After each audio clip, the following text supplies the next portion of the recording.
剪辑为什么要学音效设计？因为音效可以让观众和你的视频同频。举个例子，比如当画面出现这个铺面的时候，光有音乐也还是不够，配个警笛声和街道声怎么样？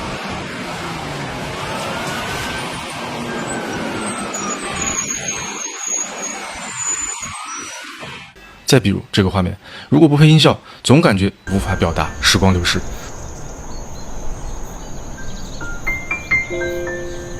但如果加一个干净空灵的音效，那就是这样的效果。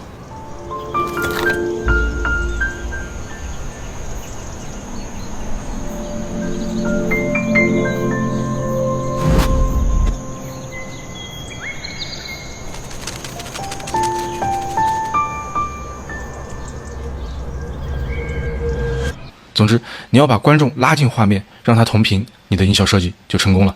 我的音效库昨天又更新了一个包，现在一共9个包了，将近100个 G， 归好类，好搜索，可以拿去试一试。记住，并不是所有博主都会持续更新音效库，我会。下方小车。